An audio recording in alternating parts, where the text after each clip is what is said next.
Hello guys! Tonight, we step softly into the cool shadows of the past. This evening, you'll walk the dew-laced fields of a forgotten September in the heart of Maryland, just outside a sleepy town called Sharpsburg. The year is 1862, and the air carries the scent of harvested corn and the sharp undertone of conflict. The Battle of Antietam awaits, not as a clash of thunder and flame, but as a long, slow walk through mist, memory, and the quiet reflections of those who stood among the corn, the sunken road, and the rolling hills of America's bloodiest day.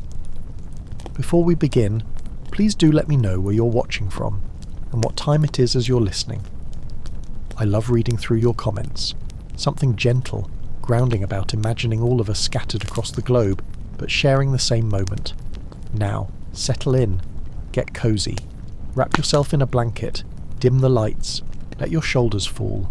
Feel the mattress beneath you, soft and quiet. Let your thoughts drift like smoke from a campfire, and allow the past to unfold not as a loud lecture, but a walk through tall grass and shadowed woods. Close your eyes if you'd like. You're not alone in this journey, you're simply here. You awaken in the dark. Not suddenly, no. It is a slow, reluctant rising, as if your body understands something your mind does not. You're lying on a patch of thin canvas stretched over hard-packed earth. The night is damp, and the smell of wood smoke and horses hangs heavy in the air. All around you, other shapes move, quiet figures rising from sleep, their breaths visible in the chill pre-dawn air. No one speaks louder than a murmur. You sit up. Your hands brush against the wool of your uniform, itchy, stiff, worn thin at the elbows. Blue, Union blue, though in the darkness it looks almost black. Around your neck hangs a tin canteen, cold against your chest, and beside you lies a haversack holding hardtack, a photograph in a leather case, and a letter from home, creased and open many times. You stretch, carefully, quietly, and rise to your feet. The ground beneath your boots is uneven and soft, scattered with the pressed outlines of many others. You hear the occasional clink of metal, the rasp of someone shaving by lantern light, the distant cough of a man in a wool blanket. The sun has not yet risen, but you can feel its approach, just a silver suggestion at the edge of the sky. The clouds are low and damp. A faint mist is beginning to form in the hollows of the nearby fields. You walk slowly between tents and fires, toward the edge of the encampment. Ahead, you can just make out a dark line of men along a split-rail fence. They're looking east, across the field, waiting, not speaking. You reach into your haversack and pull out the last piece of hardtack, gnawing thoughtfully. It tastes of flour, salt, and weeks in the bottom of a bag. But you don't mind. Hunger has long since become familiar. You chew slowly, thoughtfully, and listen to the silence before the dawn. Then you hear it, the soft, low mutter of drums.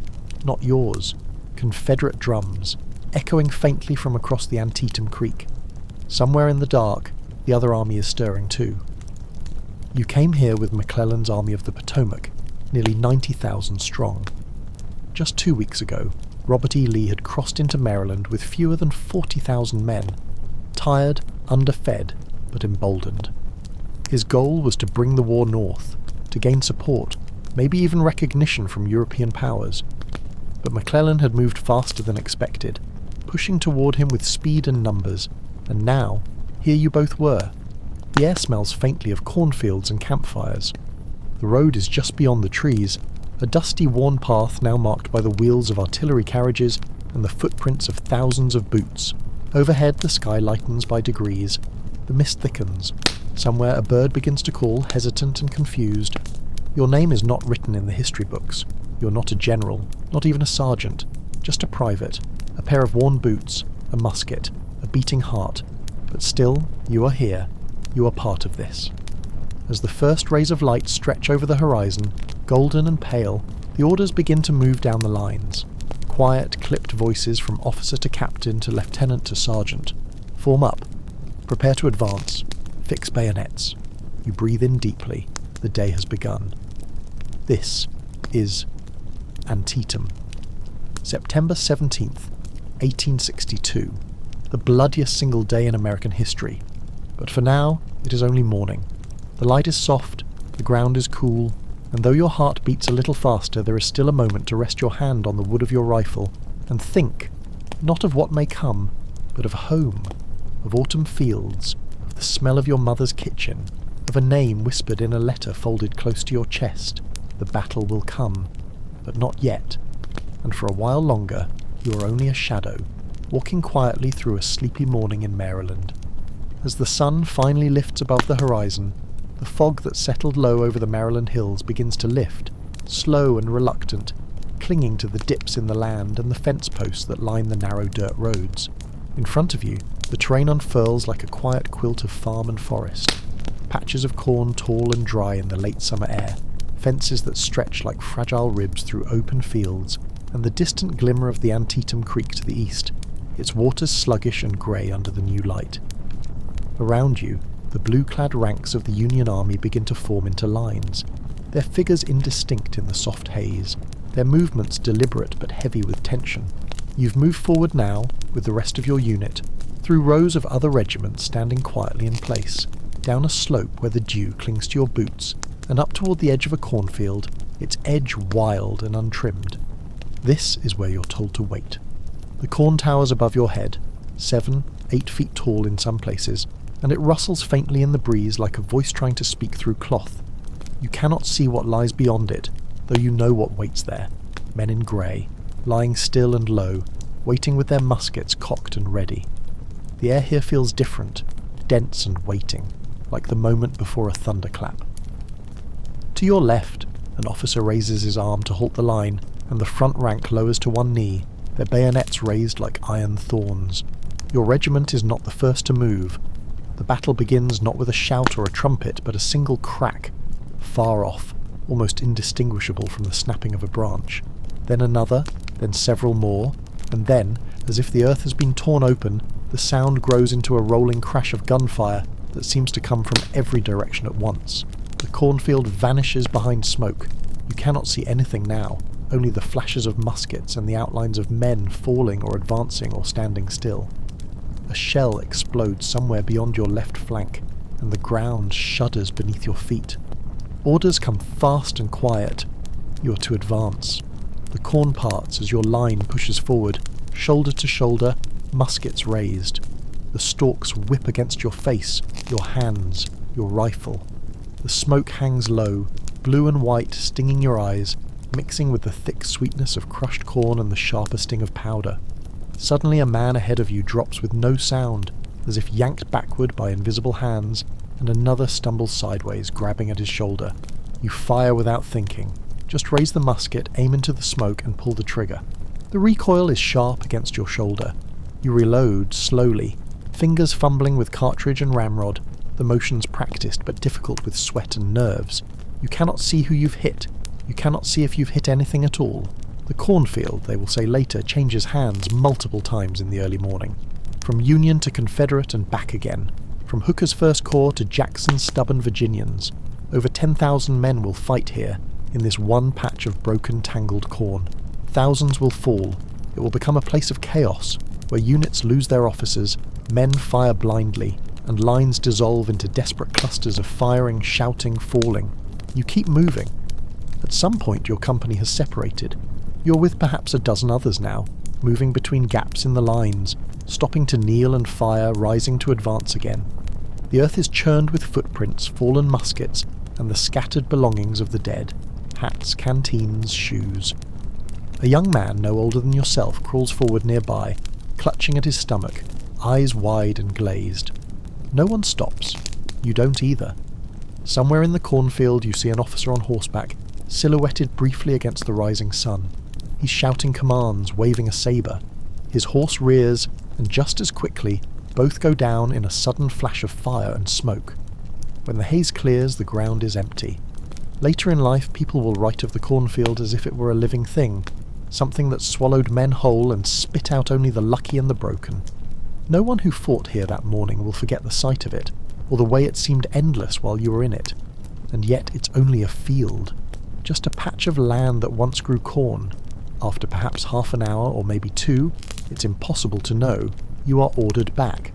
Not because the fighting has stopped, but because the lines are shifting again. Reinforcements are being moved in. fresh regiments arriving to do what the first wave could not.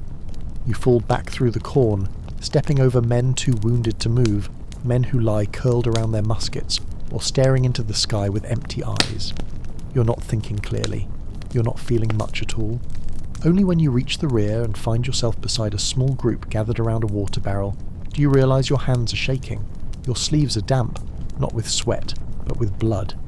You don't know if it's yours. You take a drink. It tastes like copper and wood. You wipe your face with your sleeve and look back at the cornfield. From this distance, it looks peaceful again. Just yellow rows under a clear sky. But you know better. You were there. You've barely stepped away from the edge of the cornfield when new orders arrive. There's no time to sit, no pause to gather your thoughts. The staff officers speak quickly, quietly, passing down the next destination like links in a chain. You're moving again, this time toward a place you've only heard of in passing since arriving here, the West Woods. The morning has advanced.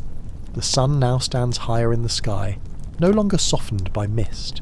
It casts long, sharp-edged shadows through the trees, revealing more of the land than you could see before. The smells follow you. Wood smoke, churned earth, and the metallic tang of fired powder. The sounds never stop entirely. Occasional shots ring out from far-off ridgelines, and the low rumble of cannon fire echoes like distant thunder. You march north of the Dunker Church, across open fields that have seen their share of morning fighting. You can tell by the scattered uniforms, the marks in the soil, the hurried way artillery crews reposition their guns along the rise. Other units pass by too, some heading forward, some returning in smaller numbers than they arrived. A few glance at you as they go, silent, their faces drawn and pale beneath their kepis. They don't need to speak. You understand. Soon you enter the tree line. The West Woods are thick in places, more like a deep grove than an open forest. Tall oaks rise around you, their leaves turning crisp in the early autumn air. The ground beneath is uneven, littered with twigs, fallen leaves, patches of tall grass and rock. You move in a wide, deliberate line between the trees, your musket at your shoulder. The orders are clear. Support the centre, stabilise the flank, drive the opposition back. You're not alone. Brigades from Massachusetts and New York move alongside yours. The officers seem confident. Word has it the Confederates are thin here, scattered. But it's difficult to see more than 30 yards ahead. The trees close in around you, and the quiet begins to settle once again. An eerie stillness that feels somehow out of place, as though the woods are holding their breath. Then, from ahead and slightly left, come the first volleys, crisp, sudden, and coordinated. In an instant, the woods become something else. Shapes move behind trees, smoke curls through the air, you hear shouts, orders, responses, confusion. The lines of your own men begin to shift and waver. Someone returns fire, then others. The forest is alive with sound again, not the roar of chaos, but a steady rolling clash of musketry. The kind that doesn't stop after a few seconds, but continues, pulsing through the air in bursts. You crouch low behind a patch of scrub, keeping your weapon close, eyes scanning the tree line. It's hard to tell how close the other side is. You catch glimpses, a grey sleeve, the flash of a rifle barrel, the movement of a small group flanking left. It's not panic, but something close. It's disorientation. The West Woods are not empty. Across the tree line, Confederate forces had arrived under Generals McLaws and Walker, fresh from early morning marches, reinforcing the thin line just in time. Now they fire from hidden positions, emerging briefly to send volleys into the centre of Sedgwick's division, before disappearing behind cover again. Some Union regiments lose contact with their officers. Others drift too far into the forest, isolated and uncertain. You remain close to your group. You fire when ordered, load as quickly as you can, keep your head low when instructed to move. The leaves around you dance with wind and smoke. Occasionally you can hear your heartbeat in your ears. Then the order comes, pull back. Not shouted, not panicked, but firm. It passes from man to man in quiet urgency, and slowly the line begins to fall away, deeper into the open ground beyond the forest. You don't know who gave the command. Maybe it came from Sedgwick himself, seeing his division caught in a narrowing field of fire. What matters now is that you follow it. Emerging from the woods is like stepping into another world. The open fields seem vast and bright. The sudden shift from shadow to sunlight makes you blink. You see the remains of other groups gathering along stone walls and behind artillery positions. They're not speaking much, but the look in their eyes is familiar. They too have seen what the trees hold. Later you'll hear the numbers, how quickly Sedgwick's men were hit, how many fell in that short span of time. You'll hear how the Westwoods became a trap, its terrain too dense, its defenders too well placed. But for now, you sit along a low rise and take a long drink from your canteen. The water is warm, and it tastes faintly of tin. You look back toward the forest. It stands quiet again in the distance, as if nothing at all has passed beneath its branches, but you know better. By late morning, the fighting has stretched and twisted across the fields like smoke caught in wind. Lines bend, falter, reform, commands rise and vanish in the noise. What had once been clear objectives blur under the weight of unexpected resistance, poor visibility, and the chaotic ebb of battle. You've been ordered again to shift position, this time toward the centre of the field, where a narrow road cuts across the ridge like a scar. Locals call it the Sunken Road. To the army it's just a useful position. To you it becomes a place you will carry in your memory for the rest of your life. You march down a slope through open farmland, following fences that have half collapsed under the weight of artillery wheels and booted feet. The road is not paved, not even gravel. It's simply dirt worn down by generations of wagon wheels and rain. Deep, narrow, banked on either side by raised earth. When you see it for the first time it doesn't seem like much, just a track through rolling hills. But even from this distance, you can tell it's occupied, lined with riflemen in grey, their heads barely visible above the edge of the embankment. They're well positioned, dug in without digging. You're with Richardson's division now, moving alongside men from New York, Irish units with green flags carried among them, the sunlight catching on the bright brass of their buttons. Your officers speak in low voices. The order is simple: take the road, push the line back, hold the centre. You advance slowly, past broken fences and wheel-rutted fields, toward the rise that leads to the Confederate position. Musket fire begins almost immediately, not as intense as earlier volleys, but deliberate, steady, practiced. The enemy fires from cover. You're in the open. You kneel, reload, rise to fire, drop again. The pattern becomes mechanical, not out of discipline or training, but necessity. The heat builds. Your back is soaked. The sun, once softened by morning haze, now hangs high and heavy. Around you, the field becomes thick with smoke again, white and grey, rising in coils from the black powder that hangs in the air and clings to your skin. Ahead, the Confederate position remains fixed. You see the glint of bayonets just below the crest of the hill. Each time one appears, a dozen rifles from your side respond. Some strike, some don't. It's impossible to know from this distance. The road absorbs men like water, and yet it seems unchanged, still shallow, still silent beneath the storm overhead. Then, at a signal, your regiment is ordered to charge. The officers wave their swords, the lines rise as one. You fix your bayonet and run. You don't think, you don't have time. You cross the ground at a half-run, half-march, knees lifting high over tufts of tall grass and uneven ruts. The noise becomes distant, almost hollow, as if your senses have narrowed to a tunnel between you and the trench ahead. When you reach the crest and look down, it's the first time you truly see what the Sunken Road has become. It's crowded with Confederate soldiers packed shoulder to shoulder, some crouched, others standing, rifles braced against the earthen wall. You fire downward, they fire upward. For a moment there's no thought, just the thunder of weapons, the bright flash of percussion, the sharp smell of powder filling your lungs. Then the return fire breaks through. Men fall beside you. A line to your right begins to stagger back. The road is deeper than it looked, and you realise those inside it are hard to dislodge. But your officers press forward, and you follow. More Union troops arrive, flanking from the right, spreading out and converging at both ends of the road. They begin to fire lengthwise down it, turning the narrow trench into a corridor of chaos. You cannot see far in, but the sounds, the shouts, the crack of musketry, the voices calling for water, for help, for orders, they echo strangely, trapped by the walls of dirt on either side. Eventually the Confederate line begins to give way, not with a dramatic retreat, but slowly, unevenly. Some fall back, some surrender, others simply stop firing. The Union soldiers press forward, cautiously, bayonets still fixed, muskets raised. You step down into the road yourself, boots slipping slightly in the loose soil. and you see what the fight has left behind. The ground here is uneven, churned by boots and blood. Cartridge boxes are scattered across the dirt, knapsacks, a powder horn, a slouch hat, its brim folded under. Some men lie still, others shift slightly, whispering to no one. You step over them because there's nowhere else to walk. The road is narrow, the lines behind you continue to push forward. You look down once, and your eyes meet another's, a Confederate soldier whose hand still rests on the edge of his musket.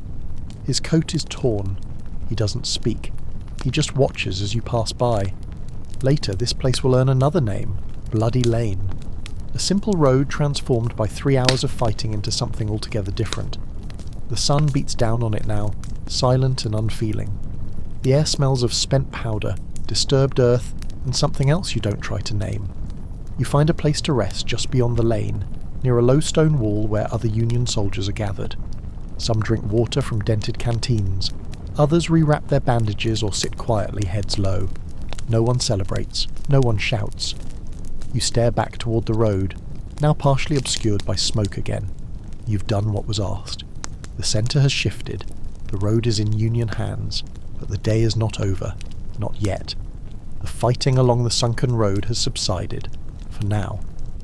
The road remains, its narrow earthen walls still crowded with those who held it, and those who tried to take it. You've moved just past it, sitting now on a gentle rise under a patch of shade cast by a tree that has somehow remained untouched. Around you, the others sit too, some silent, others murmuring in low voices, too low to catch over the distant roll of cannon still echoing across the battlefield. You're not far from the centre of the Union line, and for the first time all day the pace of events has paused, if only slightly. Your arms are tired. Your shoulder aches from the repeated recoil of your musket. Your throat is dry. You don't speak. You barely move. You look across the rolling hills in front of you. The land here is beautiful in a quiet, unremarkable way. Soft earth, patches of long grass swaying in the breeze, small groves of trees marking the edges of distant farm fields. A little past the sunken road lies an orchard, its leaves still green, its fruit shaken to the ground by the force of earlier shelling. A stone farmhouse beyond it smokes gently from the roof, though the fire there seems to have burned out. It could almost be peaceful, if not for what lies between. The quiet now is the strangest part. After so many hours of unbroken sound, marching feet, shouted orders, musket fire, the thudding cough of cannon, the stillness feels unnatural, like the earth is holding its breath. You wonder whether the Confederate line is quiet too, just a few hundred yards away, whether they too are resting beneath the trees, canteens passed hand to hand, eyes cast down or closed. A courier rides past, fast, mud-caked, his eyes hard and his coat torn at the sleeve. Another follows, his horse breathing heavily, flanks flecked with foam. Neither slows. You hear them say nothing, but their speed says everything. The battle isn't finished. This is just the eye of a much larger storm. Off to your right, an artillery battery is repositioning. The gun crews move like they've done it 100 times, and they probably have. They use short commands, lean into the task with quiet efficiency, dragging caissons into new positions, checking elevation, laying out fresh powder charges. One of them pauses to wipe his forehead with a blackened sleeve. They work as if each moment matters. You suppose it does. From your position you can see others forming up now. More Union infantry, waiting in long rows near the roulette farm. Quiet. Still. They'll be sent in soon, toward the southern end of the battlefield, where the Union 9th Corps is preparing to cross the Antietam Creek and move on Sharpsburg from the south. That will be another fight entirely. You feel the weight of the day behind you and ahead of you. Already it has been hours, longer than you can count, though the sun's angle tells you it's still not quite midday. You've seen the morning darkness lifted by smoke. You've seen the cornfield burn with sound, the woods twist into confusion, and the roads swallow line after line of soldiers, and still it continues. One of the men near you breaks the silence, offering a canteen. You drink. The water is warm but clean. It soothes the dryness in your throat, if only briefly. You nod thanks, and he nods back, saying nothing. Behind you, you hear stretcher bearers moving. They pass slowly, carefully, carrying those who were found after the charge. Some are wrapped in blankets, others still dressed in full uniform, boots scuffed and dusty. Their faces are unreadable. A chaplain walks with them, head bowed, a book tucked into the crook of his arm. He stops by each one in turn. Some look up at him, others do not. The wind picks up for a moment and carries with it the scent of crushed grass and turned soil. It's not unpleasant, just strong. You close your eyes for a brief second and picture home, whatever that means now. A quiet street, a porch in shadow, the sound of leaves in the trees that don't tremble from distant gunfire.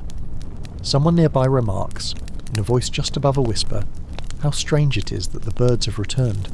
You hadn't noticed until he said it. But it's true. The trees at the edge of the field, the ones just beyond the ruined orchard, are alive again with soft rustlings, brief flutterings. You wonder where they had gone, how far they had to fly to escape the roar of musketry. Now they return, not knowing, or not caring what this ground has seen. A runner arrives. Your lieutenant rises to meet him. You can't hear what they say, only the quiet wait behind the exchange. A few others have noticed too. They gather their things, shoulder straps are tightened, muskets are checked again. The lull is ending. You stand slowly. Your legs feel heavy. The soles of your boots are crusted with dry dirt and damp grass. There's no dramatic call to arms, no trumpet. Just the slow gathering of movement again, as if some clock has resumed ticking. Soon you will be moving toward the creek. The fight there will be different, narrower, steeper, but just as relentless. For now, the quiet ends, and the day, still far from done, marches on. The order comes quietly, passed not down the line in booming commands, but through brief conversations, short glances, subtle nods. You're to move south now, toward the far end of the Union line, past the artillery positions near the Roulette Farm, toward the Antietam Creek itself. The landscape opens wider there, and the land slopes gently downward toward a narrow stone crossing, Rawback's Bridge, though most now call it something else. Soon enough, you'll know it as the Burnside Bridge. The march southward is long but steady. You fall into column with the others, the rhythm of movement lulling your senses after so many hours of chaos. Around you, men walk in silence or in low tones, the volume of their words never rising much above the rustling of the wind in the grass. No songs now, no calls, just footsteps, soft against the packed earth, and the occasional squeak of a canteen bouncing gently against a belt. The landscape here feels different, broader, softer. The hills roll, the fields widen, the trees are thinner, and from where you march you can occasionally see glimpses of the glinting surface of the creek far ahead, winding quietly through the valley like a silver thread. It looks peaceful from this distance, ordinary, but you know better now than to trust first impressions. Along the road, you pass wagon trains full of supplies, ambulances headed back north, artillery being wheeled toward higher ground. The sounds of battle are distant now, but not gone, still echoing faintly from the north, near the cornfield and the west woods, though it's hard to tell exactly who is firing anymore. You wonder if anything has truly been gained there, or lost, or whether both have simply become the same. As you near the bridge, the mood tightens again. Officers begin checking positions. Infantry are arranged into lines and held in place behind low ridges and stone fences. You're placed with the rest of your regiment at the base of a small slope that overlooks the bridge itself, partially obscured by tall grass and scattered trees. Beyond the bridge, on the high bluff that rises opposite, Confederate soldiers are already in place, entrenched along the crest, concealed behind trees, rocks, and a stone wall that runs the length of the hill. You can just make out their movements, grey uniforms darting between cover, smoke from a cooking fire curling into the air, even the flash of a telescope as an officer surveys the Union lines. The bridge is narrow, just 12 feet across, built of old stone with 3 arches rising over the calm flow of the creek. It was never meant for this, just a crossing for farmers, wagons, quiet lives. Now it's a focus point, a funnel, and you can feel the tension mounting all around you. This place is going to erupt. As the sun reaches its highest point in the sky, the Union 9th Corps begins to move. You watch as regiments are sent forward in waves, first the 11th Connecticut, then others, each time advancing down the slope toward the bridge, where they meet an immediate and concentrated resistance. Musket fire erupts from the hill above the bridge, sharp and unrelenting. You can see the flashes, hear the crack of rifles echoing off the creek bed. The Union soldiers are pinned before they even reach the bridge, caught on the exposed slope below with nowhere to take cover. Some fall, others pull back. The pattern repeats. You're held in reserve for now, watching the lines shift, break, and reform. The bridge remains in enemy hands. Time feels strange here. Minutes stretch, then vanish. You chew a piece of hard bread without tasting it. A man beside you polishes the lock on his rifle with a scrap of cloth, though it doesn't need polishing. Another takes a folded scrap of paper from his coat and reads it slowly, again and again. You don't ask what it says, you just watch the smoke rise. Eventually a new plan forms, an attempt to flank the Confederate position from farther downstream. Word passes quickly. You're being moved again, this time along a wooded path that follows the bend of the creek. It's narrow, half overgrown, the earth soft beneath your boots. The trees here lean inward, branches low and heavy. You keep your head down as you walk, listening to the distant fire ahead, knowing you'll soon be part of it.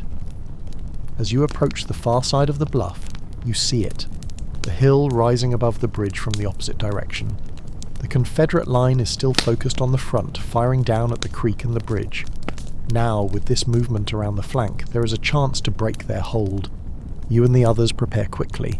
Cartridge boxes are checked, bayonets are fixed. There's no speech, no call to glory, just the quiet, heavy breathing of those who know what comes next. Then the order is given, and you begin to climb. The slope is steep, covered in patches of grass and stone. You move fast, not running, but with purpose. The fire from the defenders shifts suddenly. They've seen you now. A few shots crack through the branches overhead. Dirt leaps from the hillside, but the momentum is with you, and soon your line crests the ridge.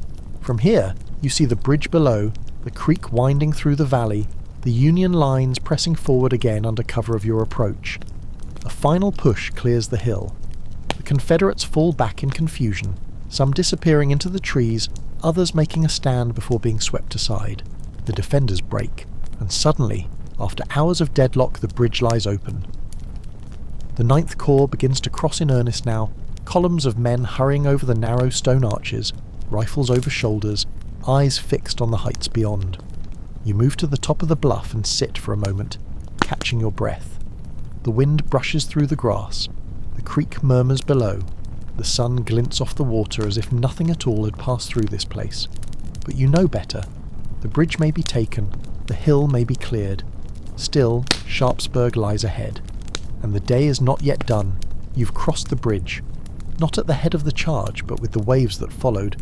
Carefully, steadily, over the worn stone arches now pitted and blackened in places by musket fire and flying debris. The creek beneath it remains strangely calm, as if it hasn't noticed what's passed above it. You stepped lightly across, muskets slung, watching the reflections of men and rifles shimmer on the surface, distorted by the smallest ripples. On the other side, the ground rises sharply into the bluff that had once seemed unreachable. Now it's yours, or rather, it's been emptied, abandoned by the men who held it just hours before. Beyond this point, the landscape changes again. The land opens, but the stillness fades. You're not in fields anymore, not quite. Sharpsburg is near, close enough now to glimpse rooftops through the thin screen of trees, to hear, from time to time, the bark of dogs, or the sudden sharp ring of iron on iron from somewhere inside the town. A forge still working, or something else? You can't tell. The road leads westward now, through scattered farmsteads, over narrow rises, past ruined fences and orchards stripped bare by the passage of thousands of boots. The sky has dulled. The haze of battle smoke lies low, hugging the hills, casting the afternoon sun in a pale and distant light. You march past a farmhouse that's been struck, its roof half collapsed, windows shattered, the barn behind it splintered and empty. A single plough lies on its side in the field, half covered in dust. You see no people, just their things, abandoned or destroyed. The sound of cannon returns, low and constant, like a second heartbeat. It's coming from the ridges north of Sharpsburg, where Lee's army has drawn back, reorganizing along a spine of high ground between the town and the Potomac. You're told the Confederates are gathering there now, forming a final defensive line, exhausted, outnumbered, low on ammunition, but still dangerous. The Union Ninth Corps begins to press forward toward that high ground. The orders are clear: take the ridge, push through the town's edge, break the line. You are part of this advance, moving cautiously over uneven ground now dotted with fieldstone walls, rail fences and small drainage ditches that slow your pace. Every rise in the terrain feels dangerous. Every tree could hide another battery. You've learned to expect resistance in unlikely places. Then the fire begins again, scattered at first, then concentrated. Confederate skirmishers harass the flanks of your line, ducking behind trees and buildings, firing from windows, vanishing before they can be answered. Artillery pounds the slope from ahead, shells whistling overhead before slamming into the hillside behind you. You feel the ground jump beneath your boots. Smoke curls from the broken timbers of a rail fence that caught a stray spark. Somewhere to your right, a regiment begins to fall back, caught in a crossfire from above. The Union advance slows, not stopped, but checked. Forced into cover behind low walls, behind stands of brush, behind the slight dips in the rolling fields. You find yourself crouched beside a stone outbuilding, its slate roof still intact, its walls cool to the touch. The stone smells of lichen and ash. You reload by instinct. The routine is all that steadies your hands. The fight becomes scattered, almost personal. Small groups of soldiers exchanging fire across hedges and barn lots, advancing by inches, retreating by feet. Every step forward must be taken again and again. You begin to feel as though the land itself resists you, offering no help, no clarity. You fire at flashes of grey that appear and vanish. You see a figure run from behind a wagon. You don't know if your shot lands. You don't stop to look. To the south, more Union troops are arriving. Fresh regiments sent by Burnside to widen the assault. You hear them before you see them. The drum of boots on packed dirt, the shouted calls of officers directing units into place. The sound is both reassuring and surreal. There are still more men to fight, still more to be sent forward. As the sun begins to dip slightly, casting long shadows across the slope, you see something shift at the top of the ridge. Confederate artillery ceases fire for several minutes, then a line appears, not a retreat, not a rout, a formation. You blink against the haze, squint upward, and then you see them.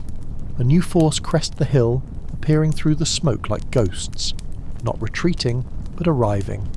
Fresh uniforms, bright flags, a strong line, and suddenly the tide that had seemed to turn now hesitates. These are troops from A.P. Hill's division, sent from Harper's Ferry, arrived in the last hour, hardened and fast-moving. Their timing is uncanny, their presence devastating. They strike the Union flank with ferocity, catching the 9th Corps just as it begins to break through. You're thrown into confusion as lines crumble around you, not in panic, but in exhaustion. There's no screaming, no chaos, just the slow, grinding realization that you're being pushed back. You run without sprinting, pulling back step by step, checking behind you as others do the same, the sun now low enough to cast long lines across the grass. The sounds of gunfire seem to soften, not in volume, but in meaning. You're moving again, not forward, not this time. By the time you reach the lower slope near the bridge again, the fighting has dulled. The new line stabilizes. Neither side advances now. It is a mutual halt, born of fatigue, of dwindling daylight, of sheer attrition. You lie down in the tall grass, head resting against your knapsack, eyes half closed. Around you, men sit quietly. Some smoke, others sleep, weapons still held lightly across their chests. The stars are not yet out, but the sky is turning that gentle shade of pale violet that comes just before night. Sharpsburg still stands. The bridge is yours, the ridge is not. The day, at last, begins to end. The sun has slipped beneath the edge of the hills now, casting the battlefield in a deepening haze of dusk and lingering smoke. There is no bugle to mark the end of the day, no call of triumph, no sound to declare a victor. Only the wind stirring the leaves along the creek bank, and the occasional murmur of tired voices too quiet to disturb the weight of nightfall. You sit just behind the bluff above the bridge, legs stretched in front of you, musket laid across your knees, your eyes adjusting slowly to the dimming light. The ground is still warm from the day's heat, and the air smells of scorched powder, of trampled grass, of sweat, and earth turned open by iron and hoof. It is not unpleasant exactly, but it is thick, heavy, full. You breathe it in slowly, carefully, as if the very air might fall apart under strain. Your mouth is dry again. You sip from your canteen and taste only metal and dust. The creek below moves quietly, almost invisibly, its dark surface barely rippling. It feels unreal now to think how many fought and died for that narrow strip of water, how it still flows unchanged, unhurried, ignorant. The stone bridge stands intact, worn, blackened, but solid. Men pass over it now without urgency, without formation, returning from the western slope to the safety of the bluff, carrying the wounded, searching for friends. You see no officers yelling, no orders shouted, only small groups walking slowly, deliberately, shadows in the growing dark. Behind you, fires begin to appear, small ones at first, carefully lit, hidden behind rocks and trees, shielded from the enemy's view. The glow flickers gently across faces, revealing tired eyes, slackened shoulders, soot-blackened hands. You're part of a group now, not a regiment anymore, not a company.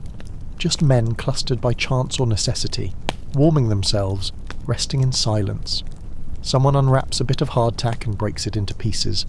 Another mutters a prayer, not aloud, not for anyone to hear, just a string of words mouthed toward the fire. You stretch out on your back and look up. The smoke still hangs low, drifting slowly in layers, but above it the sky emerges, a wash of soft greys and purples, the faintest touch of stars beginning to appear, one here, another there, small pinpricks of cold light, distant and unchanged. You watch them, letting your mind drift from the day behind you, letting time stretch without pressure. You don't think of the hours before, not yet, not of the morning woods or the fields of corn, not of the road sunken under the weight of memory, not of the ridge held just beyond reach. Somewhere across the creek, just out of sight, the Confederates make their own fires. You can't see them, but you can smell the smoke, different from yours, pine-heavy, sweet. You imagine them sitting much as you are, legs folded, backs against trees or knapsacks, eyes searching the same stars. You wonder if they feel the same quiet, the same unease, the same weight. Perhaps, or perhaps not. The war has a way of making every man believe his experience is singular. A soldier beside you speaks softly, not to anyone in particular. He says he heard McClellan will attack again in the morning. Someone else snorts, low and bitter. Another says nothing. The conversation ends without really beginning. There's nothing left to say tonight. The battle feels both over and not. You're still here. They are too. That's all anyone can be certain of. A runner passes behind your group heading toward the bridge, moving quickly but without urgency. His boots crunch softly on the dirt path. You don't turn to watch him go. You've seen enough runners today. None have changed much. The fire at your feet crackles softly. The flames reflect off a metal cup someone has set near the coals, the water inside warming, steaming faintly. You watch the thin trail of vapour curl upward, dissolving into the smoke above. Your eyes sting faintly. You blink. Time moves oddly now. Minutes pass in pieces. You might close your eyes for a second. You might not. When you look again, the stars have multiplied. The sky above is nearly clear. The smoke drifting lower now, pushed by a quiet wind. The constellations begin to take shape. Patterns you knew as a child, names half remembered.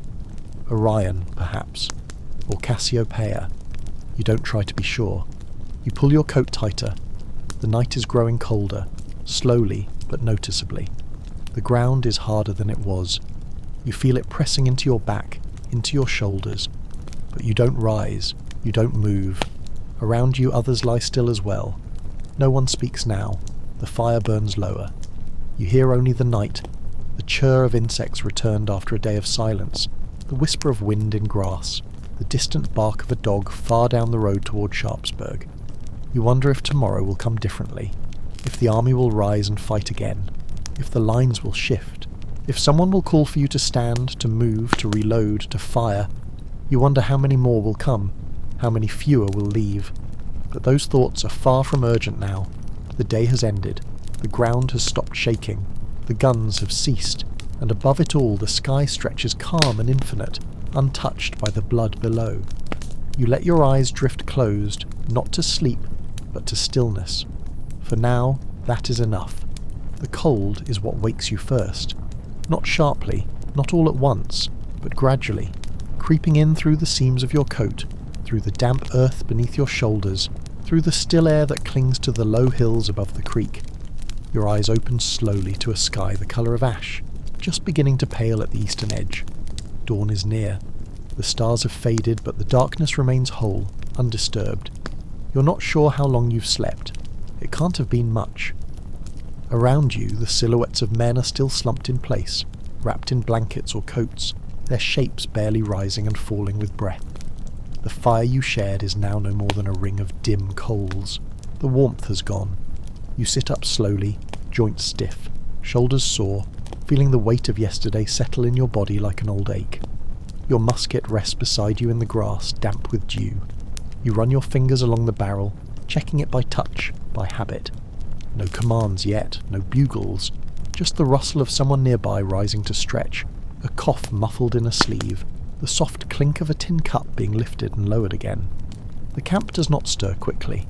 This is not the beginning of a fresh campaign or a day of glory. This is the aftermath. The wind carries new smells now. Mud, wood smoke, a faint trace of blood and lye. The scent of bodies too, though distant enough to feel unreal. You can't see them from here, but you know where they lie, beyond the bridge, along the ridges, in the corn, in the trees, in the creek itself perhaps. The day before was too full to take count, and now no one seems in a hurry to do so. Eventually light begins to rise, first as a dim grey smear across the clouds, then slowly brightening to reveal the brown and golds of the fields, the pale silver of the creek, the dark green of trees still clinging to the late summer. You stand and walk a few paces, not far, just enough to feel the motion return to your legs. You step past men still sleeping, past packs left unopened, past rifles stuck muzzle down in the soft earth. Somewhere ahead, near the high bluff overlooking the bridge, voices rise gently. Officers speaking in low tones, not issuing orders, not yet, just talking. Quiet, measured, uncertain. You catch a few words. Hold position, casualty list, no further movement today. You do not approach them. You already know. The fight is over. Not because anyone says so, but because the battlefield itself has decided. The 9th Corps will not advance again today. Not across the hills, not into Sharpsburg, not into the teeth of the Confederate line. The bridge remains yours, but the town does not. The ridge holds firm. The enemy is still there, dug in, exhausted but steady. Their numbers are reduced, their line thin, but so is yours. Both sides, it seems, have given what they can. You follow a few others along a path that curves back toward the slope you climbed yesterday. The grass is matted with footprints, blood, shattered cartridges, torn fabric. At the top you find a wider view, the valley below, the bridge, the winding creek, the empty fields beyond. You stand in silence for a while, watching the smoke drift from unseen fires in the town beyond the hill. Then you begin walking, not far, just down the slope toward the base of the bluff, toward the creek. The water flows clear here, shallow, its bottom visible through the slow-moving current. A group of soldiers is gathered at the edge, washing their hands and faces, rinsing their cups. One bends low to fill a canteen. Another splashes water on his boots, trying to rub away a dark stain that doesn't quite come out. The bridge looms behind them, its arches casting dark reflections across the surface. It looks almost clean in the new light, scrubbed by rain and passage, the stone pale again where the soot has worn off. You cross it slowly, watching your step, the moss between the stones slick beneath your soles. You think of the men who crossed here yesterday, the volleys that met them, the ones who didn't return. On the far bank the field stretches again, sloping gently toward the west. A few bodies still lie where they fell, some covered by blankets or jackets, others not yet touched. Details begin to emerge in the light. A dropped cartridge box, a broken sabre, a shattered wheel from a limber chest. Crows sit in the distant trees, silent for now, watching, waiting. You don't go farther. You stop at a split-rail fence that runs parallel to the creek and rest your hands on the top rail, feeling the roughness of the wood. It's cracked in places, pitted by musket fire. Beyond it, the ridge where the Confederates held still looks imposing. Not tall, but enough. They are still there, you know, watching too. They've made no move to withdraw, nor have you. Behind you, Footsteps crunch in the damp grass. A few men gather at the fence. One lights a pipe. Another sits on a stump staring into the distance. No one speaks. No one needs to. This is not the kind of victory you imagined, if it is one at all. Later, you'll hear them call it a turning point. They'll say McClellan held the field, that Lee retreated first, that the advance was checked, but not broken, that something was gained, that it mattered. But here, now, where the fields still smoke and the wounded still moan from makeshift hospitals, where the creek runs quiet through a valley of silence, none of that seems to fit. You're not thinking of maps or strategy or speeches to be made in distant cities. You're thinking of the men who climbed the ridge beside you, of the ones who crossed the bridge and didn't return, of the sun rising over a field that no longer knows who it belongs to, and you are thinking of tomorrow. Because the war is not over, not here, not yet, and tomorrow will come. The morning deepens and the battlefield breathes in a slow, heavy silence that feels almost unnatural after the storm of yesterday. You remain near the fence by the creek, watching the light shift over the land as the sun climbs higher, spilling pale gold across the fields and onto the distant ridges. The smoke from the small fires around the town curls upward in thin streams, blending with the mist that still lingers low over the ground, softening the edges of broken fences and shattered trees. The air feels cooler now, a gentle breeze teasing at the leaves carrying faint scents of damp earth, wood smoke, and the subtle tang of rusted iron. Around you, the sounds are sparse. A few quiet footsteps, the distant murmur of voices, the rustling of dry grass under shifting weight. Men move slowly now, no longer driven by orders or urgency, but by the need to tend to wounds, to gather belongings, to simply breathe after the relentless exertion of battle. Some sit quietly, head bowed, eyes closed. Others walk in small groups, their faces etched with fatigue and something deeper, perhaps confusion, or the distant echo of shock. You feel the weight of the day pressing gently on your shoulders, an ache that is less physical, and more the heavy realization of what has passed. The fields around you still bear the scars of conflict, patches of trampled corn, shattered rail fences, the occasional dark stain on the grass that refuses to fade with the morning light. Yet the land itself seems indifferent, unmoved by the human suffering it witnessed. As you look toward the ridge where the enemy remains entrenched, you sense a shared weariness on both sides. The Confederates hold their ground, their lines as still as yours, the space between armies filled with an uneasy calm. There is no rush to advance, no calls for immediate attack. Instead, there is the slow, steady work of surviving the aftermath, caring for the wounded, burying the dead, and preparing for whatever the coming hours might bring. Nearby, a small group begins the solemn task of clearing the field. They move with careful precision, gathering the fallen with reverence, marking those who can be identified, noting those who cannot. Their movements are methodical, almost ritualistic, a quiet tribute amidst the devastation. The soft thud of shovels and the murmur of prayers drift through the air, blending with the natural sounds of the morning. You find yourself drawn to the edge of the field, where the creek flows silently, its waters cool and clear. Kneeling by the bank, you dip your hands into the current, feeling the refreshing chill wash over your skin.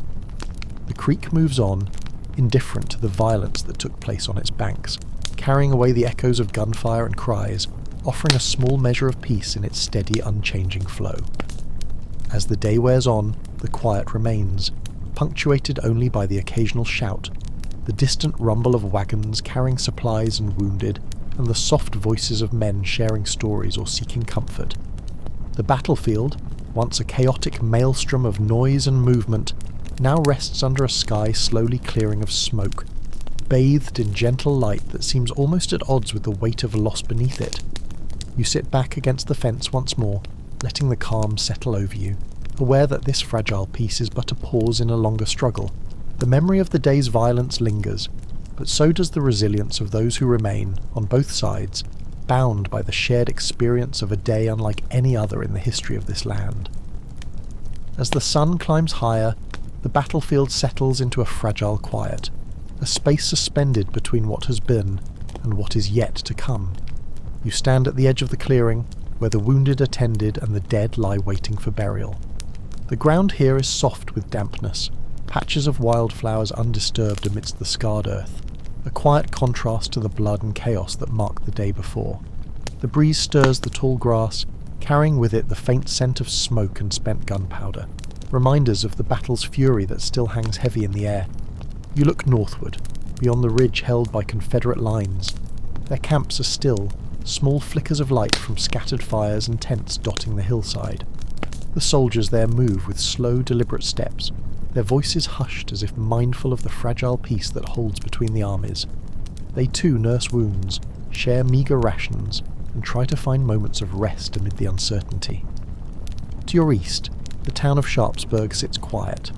Its streets are empty, save for the occasional figure moving cautiously, the shutters on windows closed or broken, doors left ajar or barricaded. The buildings bear the marks of conflict: splintered wood, shattered glass, walls stained with soot and blood. Yet, in this stillness, there is a strange beauty to the place, a resilience that suggests life will return, even if the scars remain. Your own comrades gather in small clusters, some cleaning weapons, others writing letters home by the faint light of campfires. The mood is subdued, but not despairing.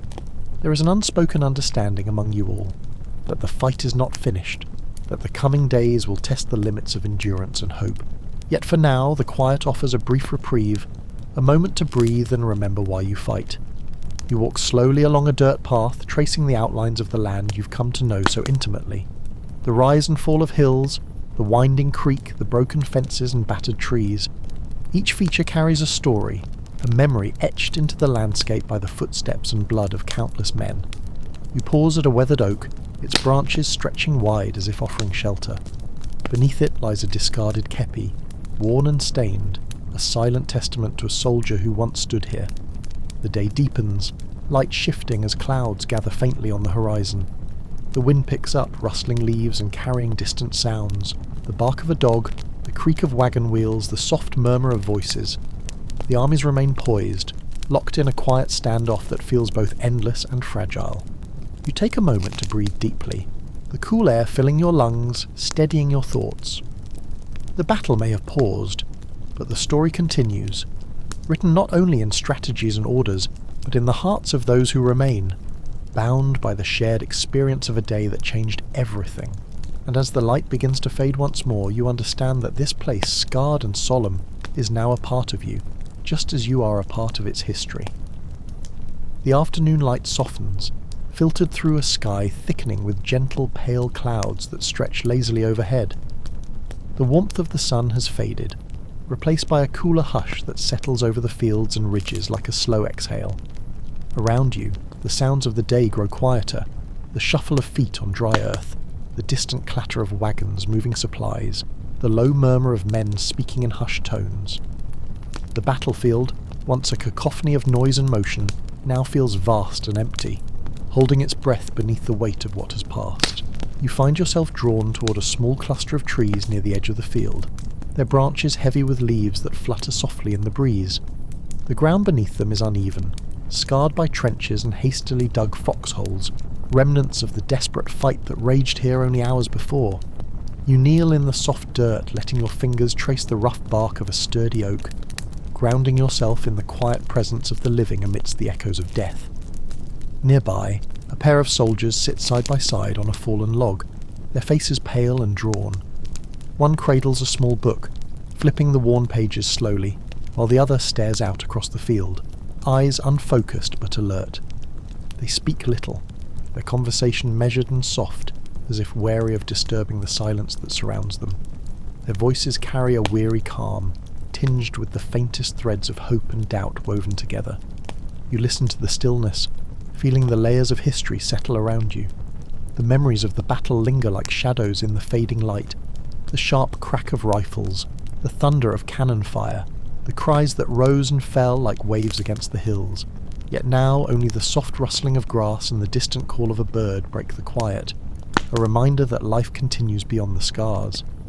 As you rise and walk slowly along a narrow path winding between the trees, you notice small signs of care and remembrance. Makeshift crosses marked with names scratched into wood, a bundle of wildflowers laid gently beside a worn leather belt, a folded flag tucked beneath a stone. These quiet tributes speak of grief held close, of respect paid in silence, and of a yearning for peace amid the chaos. The air cools further as the sun dips lower, casting long shadows that stretch across the land like fingers reaching toward the horizon.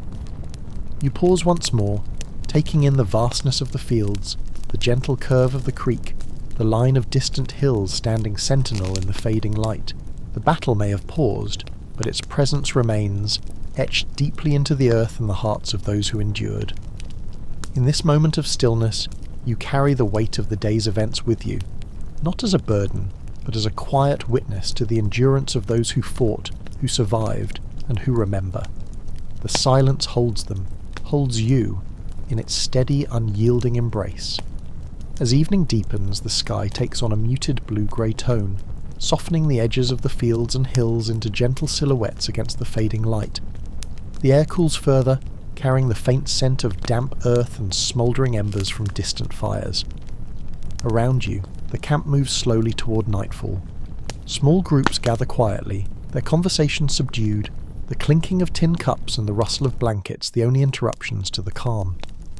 You walk along a worn path leading back toward the crest of the hill, where a few scattered graves have begun to appear. Simple markers, made from broken rails or carved pieces of wood, stand in solemn rows, each one a silent testament to a life lost, a story ended too soon.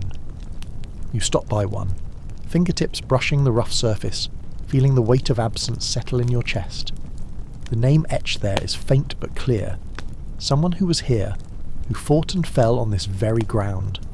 The quiet around you is almost reverent. There is no hurry to leave, no rush to move on. The soldiers nearby share a common understanding, an unspoken bond forged through shared hardship and loss. Some sit alone, staring into the darkening sky. Others lean on each other, finding comfort in simple presence. As the stars begin to emerge, pinpricks of light scattered across the vast expanse above, you find a spot beneath a large oak tree and settle down. The rough bark presses against your back, solid and real in contrast to the shifting shadows. The wind moves softly through the branches, carrying whispers that feel like echoes, of laughter, of cries, of marching feet long since faded. You close your eyes for a moment, allowing the cool air to fill your lungs and the stillness to wash over you. The memories of the day play quietly behind your eyelids. The thunder of cannon, the rush of men across fields, the flash of gunfire beneath the sun, and beneath it all, the steady, unyielding pulse of the earth, holding the stories of those who came before and those who remain. Somewhere nearby, a soldier begins to hum a soft tune, low and steady, carrying a hint of something hopeful despite the day's sorrow. The sound drifts through the night, weaving between the trees and across the fields, a fragile thread of humanity in the vast quiet. You listen, feeling the weight of the moment, the mingling of loss and resilience. The battle was fierce, the cost high, but life continues, slowly, quietly, beneath the wide sky that watches over all. And in this gentle darkness, you remain, part of the story unfolding on these fields, held by the calm that follows the storm. Night settles fully now, draping the battlefield in deep shadows that mingle with the soft glow of scattered campfires. The stars overhead are bright and steady, indifferent to the turmoil below. Around you, the murmurs of men preparing for rest drift softly, blankets being spread, quiet prayers whispered, the occasional cough or sigh piercing the stillness. The ground beneath you is cool, the earth firm and scented faintly of pine and damp grass. You lie back against a tree trunk, its rough bark grounding you in the here and now, even as your thoughts drift back to the day's events.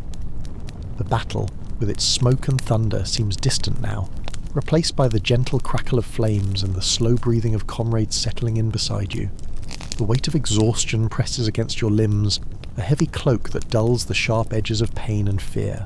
Despite the quiet, the night feels restless, alive with the unspoken tension of what tomorrow might bring. Somewhere in the distance, a horse neighs softly, a reminder that the war continues beyond this moment of pause.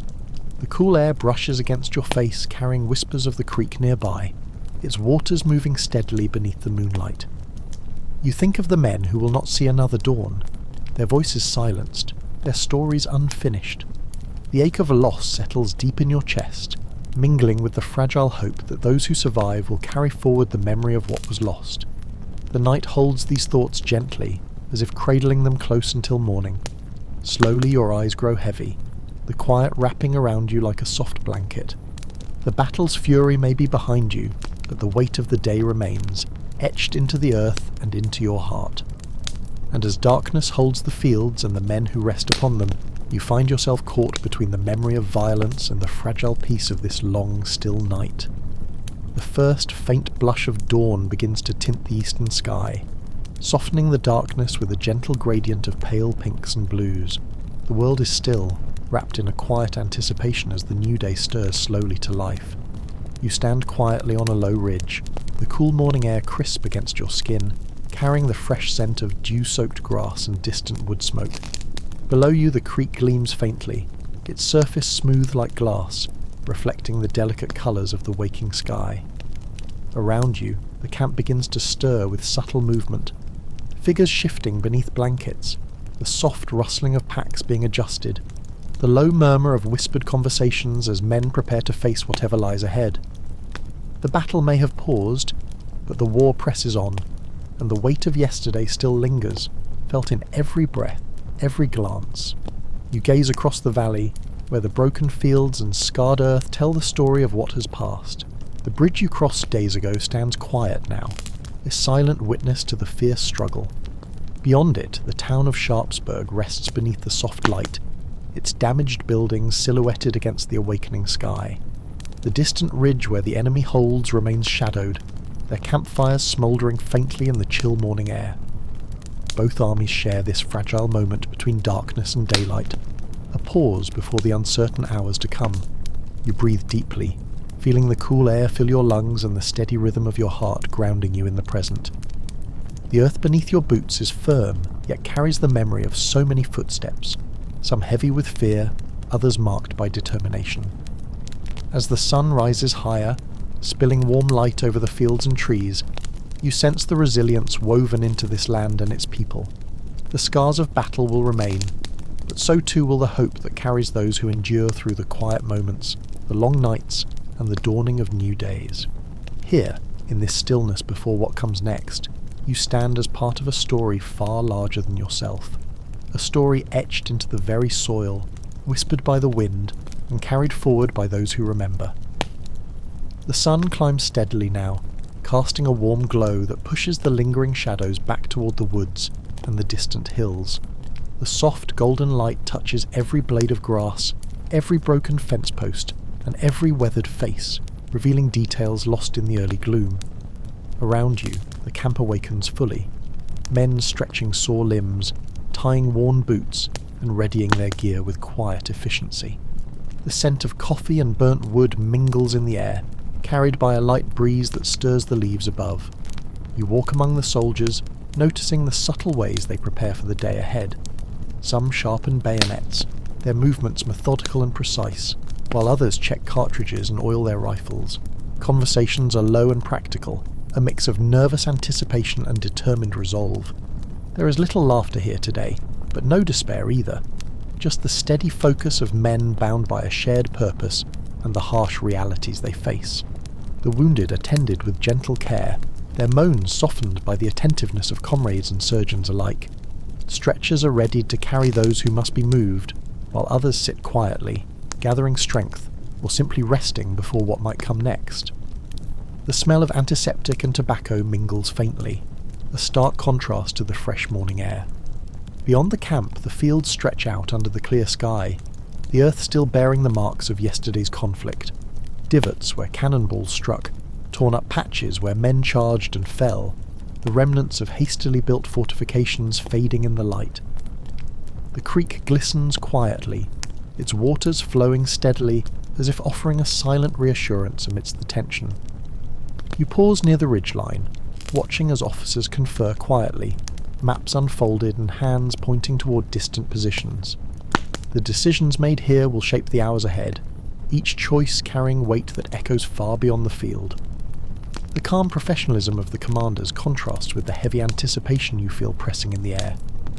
As the morning unfolds, the landscape seems to hold its breath, waiting, watching, as the men prepare to write the next chapter of this day. The light grows stronger, and with it, the sense of something inevitable drawing near. You remain still, grounded in the present yet aware of the fragile line between peace and chaos that hangs over these fields. The morning unfolds slowly, stretched out like a delicate thread pulling taut between the echoes of what has passed and the uncertain moments still to come.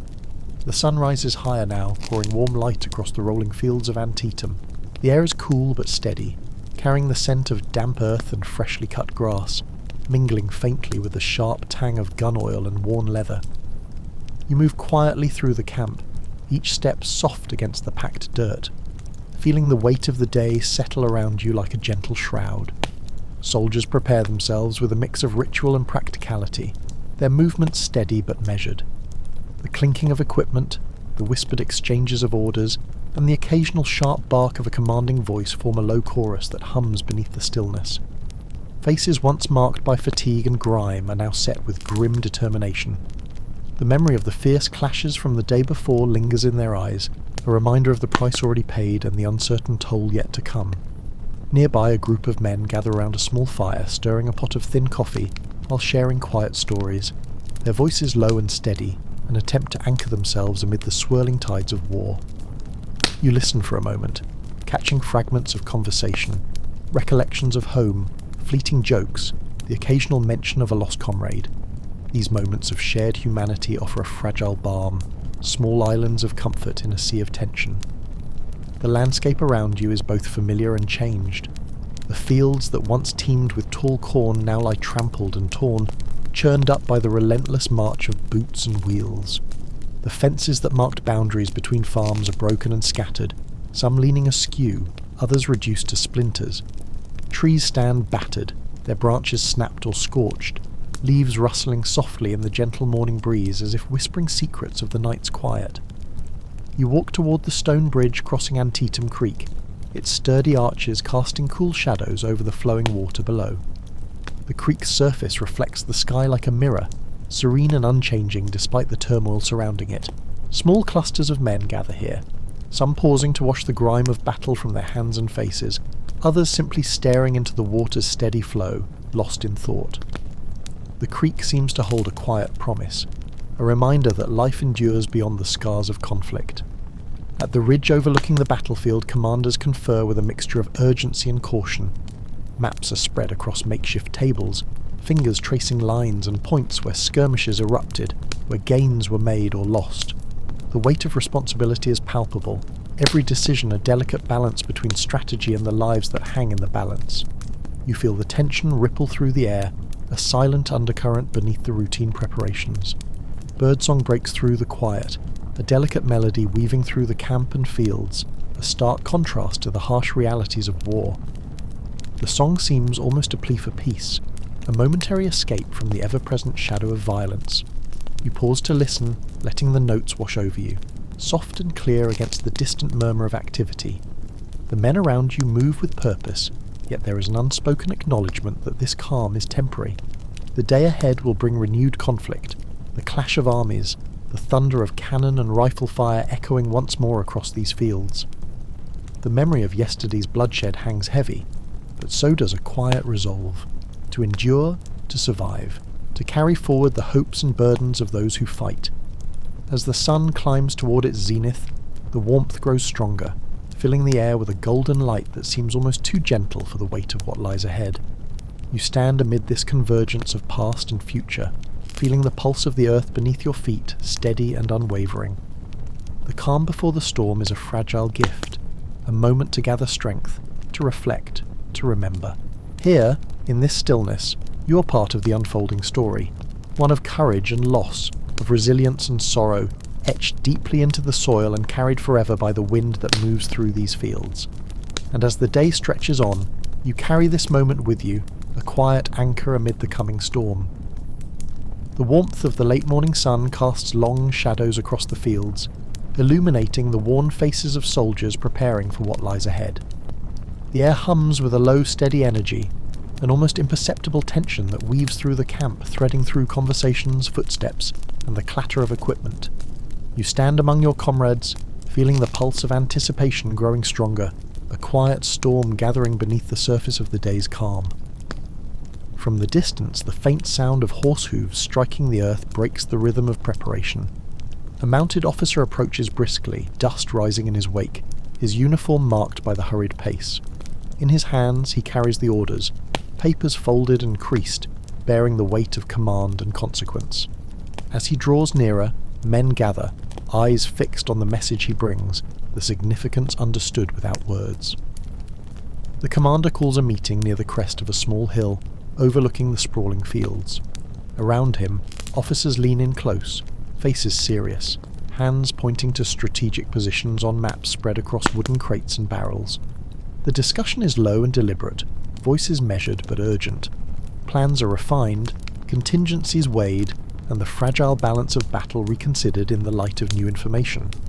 You listen as the details unfold, movements to be made, positions to hold, reinforcements to arrive. The orders are clear, an advance here, a hold there, a careful push against enemy lines. Each instruction carries the invisible weight of lives tethered to every decision. The men around you exchange glances, some steely with resolve, others shadowed by doubt, but all share the same unspoken understanding of the stakes. The sun climbs steadily, the heat beginning to press down through the canopy of leaves, warming the earth and the men standing firm upon it. The fields stretch out in every direction, patches of green and brown marked by the scars of previous fighting. The creek winds like a silver thread, its gentle flow unchanging, even as the world around it prepares for upheaval. You move through the camp, watching soldiers gather their gear, checking weapons with practiced care, and adjusting worn straps and belts. Faces are set in quiet determination, some softened by fleeting moments of camaraderie. A shared nod, a clasped shoulder, a whispered encouragement. There is no room for fear here, only the steady focus born of experience and necessity. The distant rumble of artillery begins once more, a slow drumbeat growing louder, signalling the approach of renewed conflict. The earth trembles faintly beneath your feet, a reminder that the battle is far from over, and that this day, already stained with loss, still holds its darkest hours. Amid the growing noise, you find a moment to pause, breathing in the air heavy with dust and anticipation. The sky above is vast and clear, the sun casting sharp light across the land that will soon echo with the sounds of war again. You feel the steady rhythm of your own heartbeat, strong and sure, matching the surge of the coming storm. Here, on the edge of action, you stand ready. Not just as a witness to history, but as a part of it, carrying forward the stories of those who fight, who endure, and who remember. The sound of cannon fire breaks the fragile morning calm, a distant thunder rolling across the fields like the echo of an approaching storm. The sharp crack of rifles soon follows, a staccato rhythm that quickens with each passing moment, weaving through the quiet like a thread pulled tight. You feel the ground beneath you tremble slightly, a subtle vibration that grows with the intensity of battle once again unfolding across the scarred landscape. As you move forward with the soldiers, the world narrows to the sharp, immediate sensations. The scent of gunpowder thick in the air, the acrid smoke curling in slow spirals above the trees, the sharp bark of orders shouted through clenched teeth. The earth around you is churned and torn, the grass flattened and stained, dotted with the remnants of hastily abandoned equipment and the footprints of those who have fallen or fled. You take cover behind a broken fence rail, the wood splintered and rough beneath your hands, the noise of battle pressing close. Around you, men lean low, faces streaked with dirt and sweat, eyes scanning the fields ahead for signs of the enemy. The tension is electric, a taut wire strung between fear and resolve. Each breath feels heavier, each heartbeat louder, as you brace for the moments to come. Across the field, shapes move, figures advancing steadily, their uniforms blurred by distance and smoke.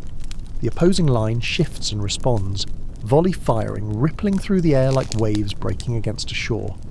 The clash is sudden and violent, yet amidst the chaos there is a strange, almost rhythmic order. The steady drill of trained men, the measured exchange of fire, the calls and countercalls that guide the flow of conflict. You notice the small details, the grim set of a comrade's jaw, the steady grip on a rifle, the quick glance exchanged between soldiers that says more than words ever could. These moments, fleeting and fragile, hold the essence of endurance and courage, a quiet defiance against the overwhelming odds. Smoke thickens, swirling in ghostly tendrils that obscure the lines of battle, mingling with the sharp scent of sweat and earth. The sun, high now in the sky, catches the flash of musket barrels and the glint of bayonets. The noise is relentless, a roaring tide of sound that fills every corner of the field, overwhelming yet strangely focused. You press forward with the tide of men, feeling the weight of history in every step, every shot fired, every life caught in the terrible dance of war. The day stretches out before you, long and uncertain, its story unfolding in bursts of violence and moments of fragile quiet. Amidst the tumult, a strange calm anchors you, a steady awareness that this is more than just a battle. It is a turning point, a crucible where fate and will collide, etched forever into the memory of the land and the souls of those who stand upon it. The battle intensifies as you find yourself drawn toward the sprawling cornfield that has become the heart of the fighting, a place where the tall stalks, once swaying gently in the breeze, now stand broken and trampled, tangled in the chaos of war.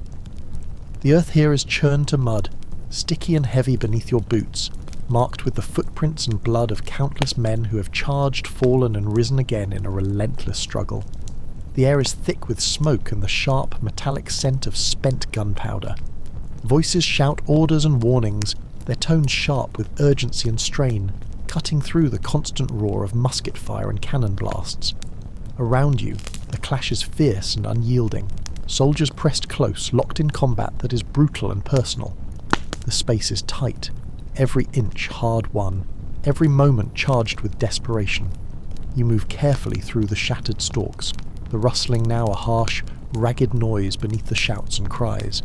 The faces of those nearby are drawn and fierce, eyes blazing with determination or clouded with exhaustion. The ground trembles with the weight of men surging forward and falling back in waves, the lines of battle shifting like restless tides. Here, in the chaos, there is no room for hesitation. The clash of bayonets, the crack of rifles, the thud of bodies meeting earth, all blend into a grim symphony of survival. The cornfield seems alive with the energy of the fight, its broken stalks and mud-soaked furrows bearing witness to the terrible cost paid by both sides. Amid the turmoil you catch brief glimpses of humanity, hands reaching out to help a wounded comrade, a whispered prayer hurried through clenched teeth, a shared look that speaks of camaraderie and shared resolve. These moments of grace shimmer briefly amid the fury, fragile reminders of the lives intertwined in this vast and terrible conflict. As the sun climbs higher, the heat presses down relentlessly, mixing with the dust and smoke to make the air thick and heavy. Sweat drips down your face, stings your eyes, but the fight presses on without pause. The ground beneath you feels both solid and treacherous, every step uncertain in this ever-changing battlefield. The cornfield's fury is both physical and symbolic, a crucible where courage and chaos collide, where the boundaries between victory and loss blur in the struggle for every inch of earth. And through it all you stand, a silent witness and participant in a moment that will echo far beyond this day, etched deep into the history of this place and the hearts of those who endured. Beyond the shattered cornfield lies a natural hollow, a sunken road cutting through the landscape like a scar, a place that has become one of the fiercest battlegrounds of the day. You approach this low, narrow trench bordered by steep banks of earth and tangled brush, the ground uneven beneath your feet, worn deep by years of use, and now by the desperate struggle of hundreds of men. The sun beats down relentlessly, the heat rising from the soil in shimmering waves that mix with the haze of smoke and dust. Around you, the sounds of battle pulse fiercely, the sharp crack of rifles, the roar of cannon, the shouted commands and cries of pain that rise and fall like a grim chorus. The air is thick and heavy, filled with the scent of sweat, gunpowder, and disturbed earth. The road, once a simple passage for wagons and horses, now serves as a grim natural fortress. Soldiers line the banks, their faces etched with exhaustion and grim determination. They lean out, firing steadily into the advancing lines of the enemy, using the earthworks for cover. The fight here is brutal and intimate, close enough to hear the ragged breaths, the snap of muskets, the thud of men falling into the dust. You step carefully along the edge, watching as men struggle to hold their ground against relentless waves of attack. Bodies press against each other, caught in the relentless push and pull of battle. The sunken road has earned a grim nickname, Bloody Lane, a fitting title for the crimson stain that marks the earth beneath. Amidst the fury, moments of quiet resilience shine through. The steady hands of comrades helping the wounded, whispered words of encouragement pass between gasping breaths, the fierce determination to hold the line despite the cost. The men here fight not just for ground, but for survival, for honour, for something greater than themselves. The light shifts as the afternoon deepens, the sun lowering and casting long shadows that stretch across the battered earth. The fighting continues, unyielding and fierce, each side locked in a deadly embrace beneath the wide, indifferent sky. The road itself seems to hold the weight of every moment, the agony, the courage, the unspoken stories of those who stand and fall within its embrace. You breathe deeply, the thick air filling your lungs, and feel the heavy silence that follows each volley of fire. Here, in this scarred hollow, history is carved into the land itself, a testament to sacrifice and the relentless will to endure, echoing quietly beneath the roar of battle. As the afternoon deepens, the sun drapes the fields in a heavy golden light that seems almost too warm for the weight pressing down on the land. The air hangs thick with dust, smoke, and the metallic scent of blood mingled with the sharp, acrid tang of gunpowder. The sounds of battle ripple through the landscape, sharp rifle cracks, booming artillery, and the shouted commands of officers weaving through the chaos like desperate threads, trying to hold the day together.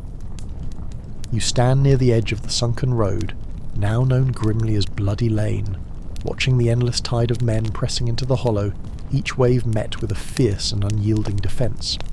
The earth itself seems to shudder beneath the feet of thousands, soldiers advancing, falling, rising again, horses whinnying in the distance, the groans of the wounded carried faintly on the hot afternoon breeze.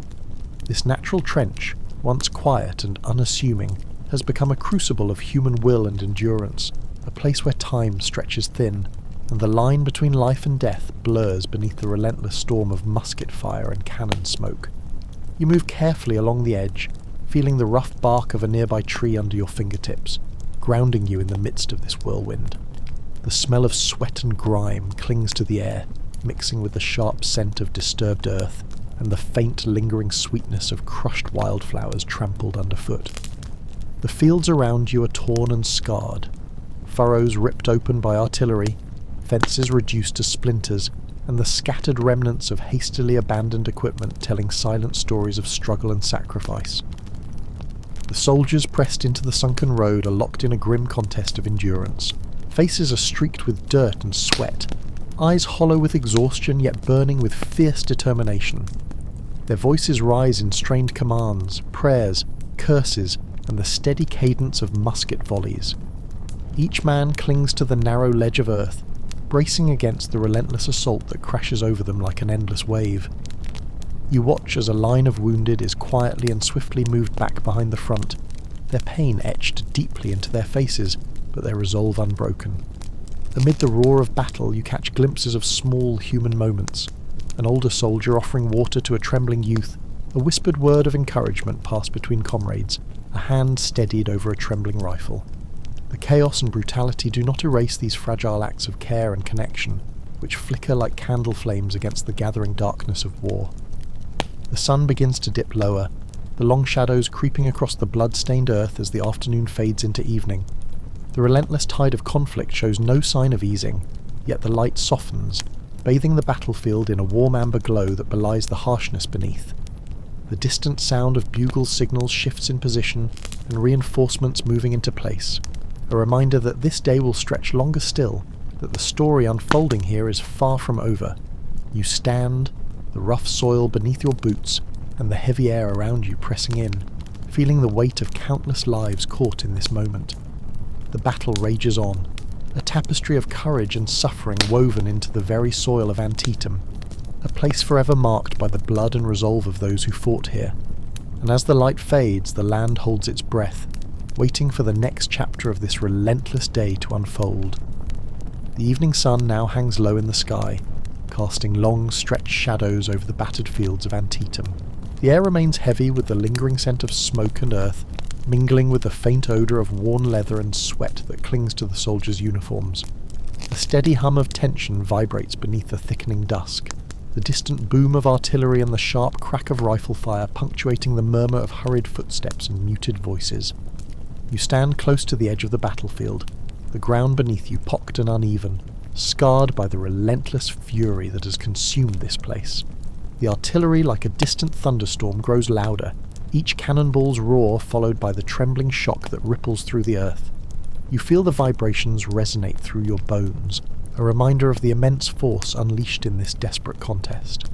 Around you, men brace themselves behind broken fences and hastily dug earthworks, faces streaked with dirt and streaked with grim determination. Their eyes flicker toward the sky and then back to the chaotic lines where smoke and fire intertwine. The sunken road, Bloody Lane, remains a focal point of the conflict, a natural trench where the earth itself seems to have become a grim participant in the day's relentless violence. Waves of men press into this hollow, falling and rising with a rhythm both brutal and unyielding. The defenders cling fiercely to their positions, trading volleys and bayonet thrusts with a desperation born of survival and loyalty. You witness moments of quiet valour amid the chaos. A soldier steadies his shaking hands to reload, another drags a wounded comrade to cover with care born of brotherhood. Despite the exhaustion etched deep into every face, the battle's tempo shifts subtly as fresh troops arrive to bolster weary lines. Commands ripple through the ranks, voices sharp and urgent but tinged with the weary resolve of men who know the stakes. The distant clatter of horses' hooves signals new officers moving through the lines, coordinating reinforcements and counterattacks.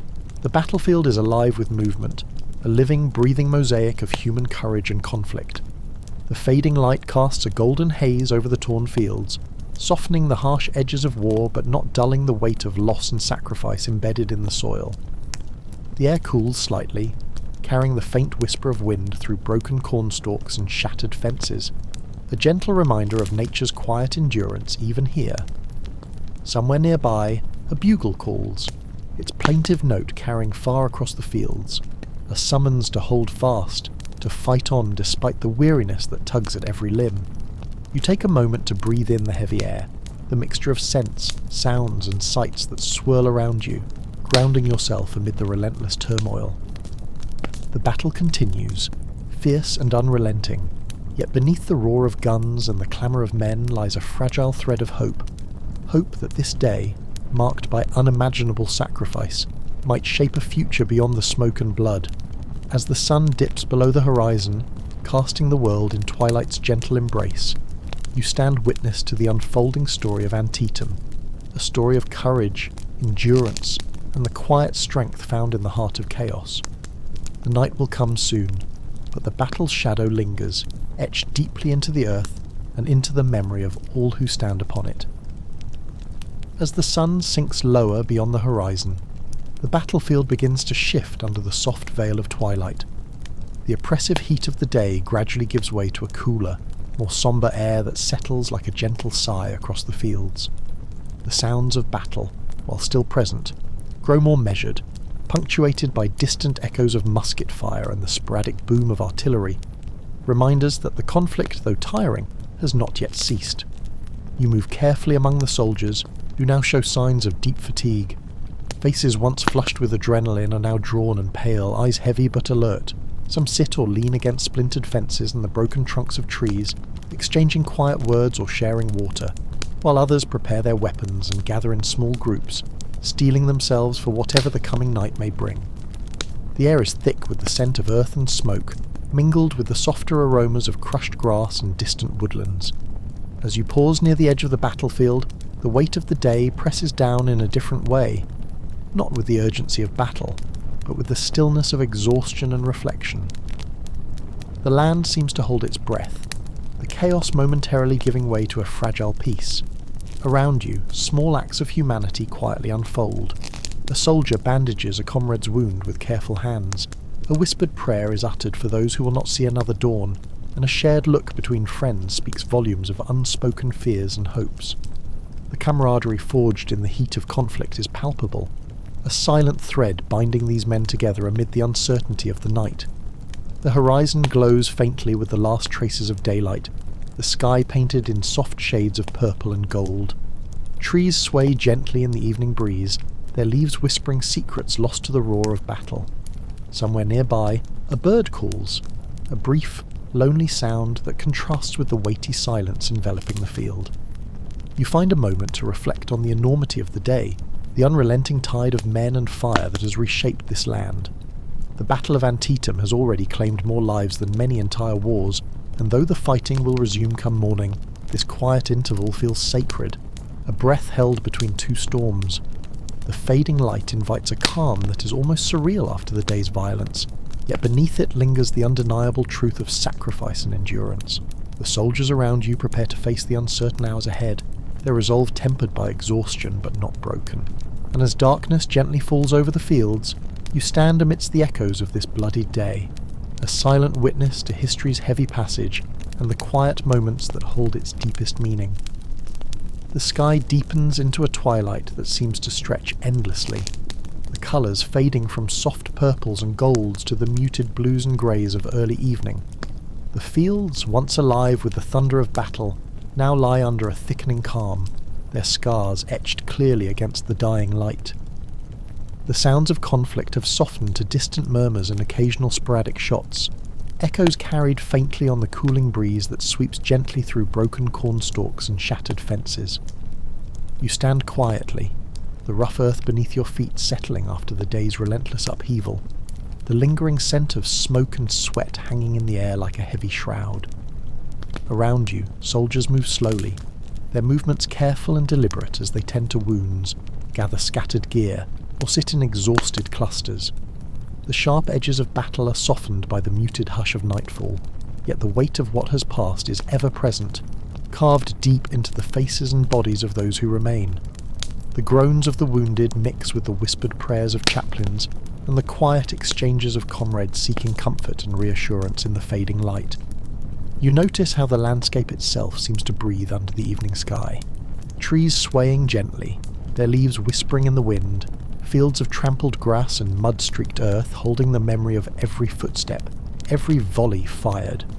The sunken road, the cornfield, the ridges where men fought and fell, all are cloaked now in a sombre stillness that contrasts sharply with the chaos of hours before. This quiet feels almost sacred, a fragile pause amid the storm. The setting sun's last rays catch on shards of broken equipment scattered like relics of the day, glinting faintly in the twilight. The distant hum of bugles signals a change of guard, or perhaps the approach of nightfall's watchful silence. Somewhere nearby, a small group shares a meal by a flickering campfire, their voices low and steady, a reminder of life's persistence even amid devastation. As shadows lengthen and stars begin to pierce the darkening sky, a sense of profound reflection settles over the battlefield. You feel the heavy silence around you, not as emptiness, but as a space filled with memory. The weight of sacrifice, the courage displayed, the lives forever altered. Each step you take carries the echoes of history, the stories of those who stood here before you, and the quiet hope that the coming dawn might bring something different. The night envelops the fields slowly, wrapping the land in its dark embrace, while the earth holds the day's terrible legacy, waiting patiently for the next chapter to unfold beneath the vast, unchanging sky. As darkness fully settles over the fields of Antietam, the vast expanse around you transforms.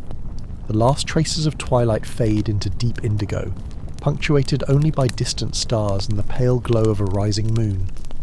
The battle's roar has dwindled to sporadic murmurs, a faint chorus of whispered prayers, soft footsteps, and the occasional rustle of fabric or shifting earth.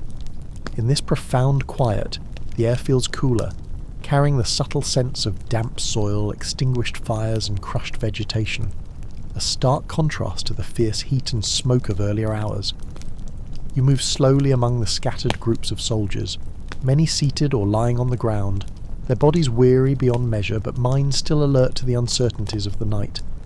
Faces once fierce with adrenaline now bear the heavy marks of fatigue and contemplation. Some wrap themselves in worn blankets, others nurse wounds with trembling hands while a few keep watch, eyes scanning the darkness beyond the flickering campfires. The campfires burn low, their orange glow casting dancing shadows that mingle with the silhouettes of tired men and the twisted shapes of broken trees and debris. The soft crackle of flames is the only constant sound, a gentle heartbeat in the quiet vastness. Nearby, a chaplain moves silently, offering words of comfort and administering what aid he can. His presence is a small beacon of solace amid the overwhelming weight of loss and uncertainty. The ground beneath you is uneven, a patchwork of churned mud, trampled grass, and the remnants of hastily dug earthworks. Here and there, makeshift markers or simple crosses stand as quiet memorials to those who will not rise again. The stillness around these signs speaks volumes, a silent acknowledgement of sacrifice and the fragile line between life and death. Above, the moon's pale light bathes the landscape in silver, revealing the contours of the fields, the sunken road, and the shattered cornfield, each a silent witness to the day's relentless struggle. The night wind stirs gently, carrying with it a faint whisper, as if the land itself is breathing, mourning, and holding vigil. You pause for a moment, taking in the vastness of the scene, the quiet endurance of those who remain, the heavy weight of memory pressing upon the earth, and the fragile hope that the dawn might bring respite or resolution. In this stillness, the battle's true toll is felt most deeply, not in the clash of arms, but in the silence that follows, a night's quiet vigil over a land forever changed. The night gradually yields to a fragile pale light, as the first hints of dawn seep over the horizon. The sky, once dark and vast, now softens into gentle hues of pink and grey, brushing the battlefield with a delicate wash of calm that contrasts starkly with the chaos of the day before. The air is cool and crisp, carrying the faint scent of dew mingled with lingering smoke and the earthy aroma of disturbed soil.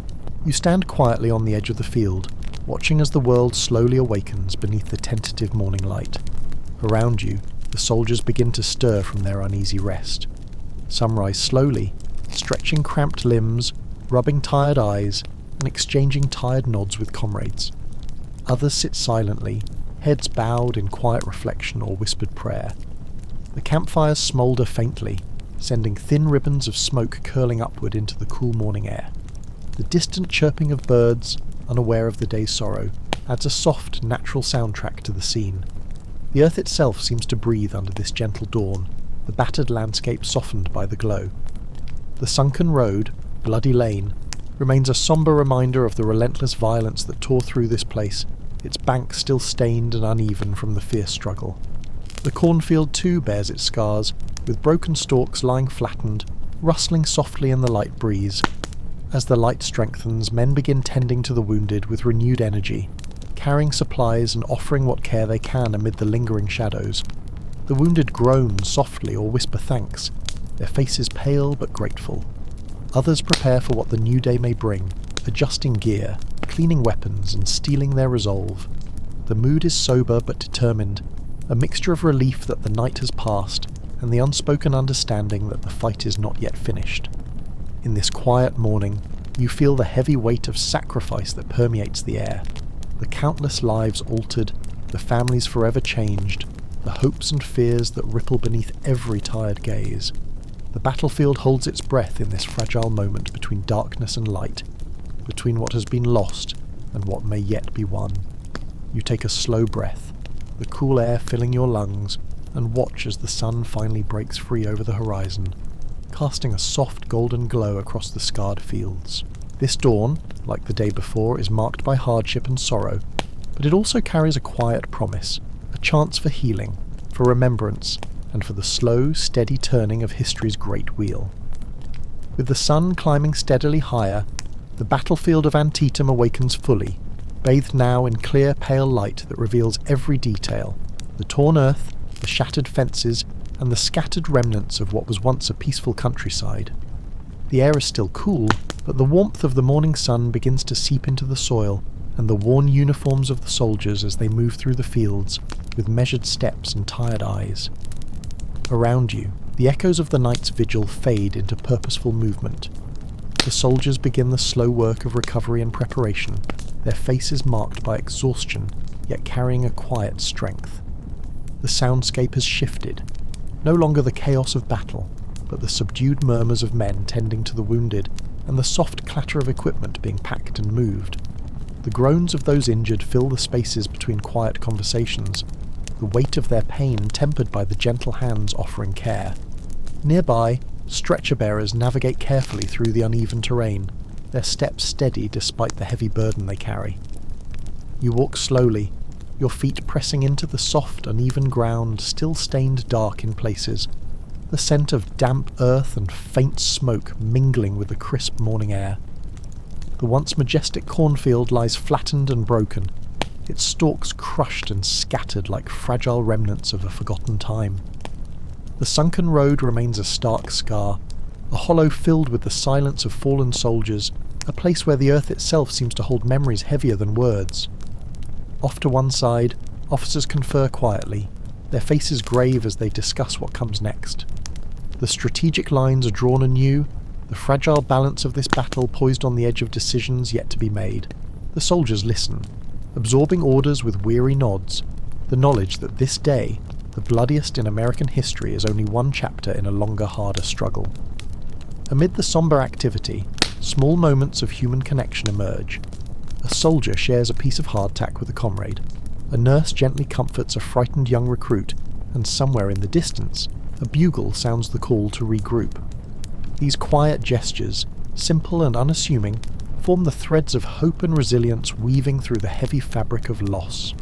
You pause to take it all in, the vast, scarred landscape, the faces of those who remain, and the deep silence that follows such a storm of violence. Here, amid the wounds and the weary, the story of Antietam continues to unfold, marked forever by sacrifice, endurance, and the fragile promise of a new day. As the morning deepens into midday, the battlefield settles into a heavy stillness that feels almost unnatural after the chaos that filled the hours before. The sun climbs higher, its warm light casting sharp contrasts between the bright patches of open field and the long shadows of trees that stand like silent sentinels over this scarred land.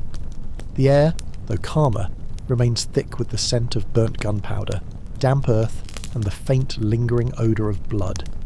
Reminders of the brutal cost paid here.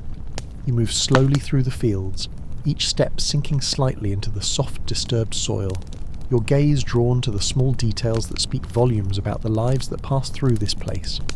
Broken muskets lie half buried in the dirt, torn buttons and fragments of cloth catch on brambles. A discarded canteen glints dully in the sunlight.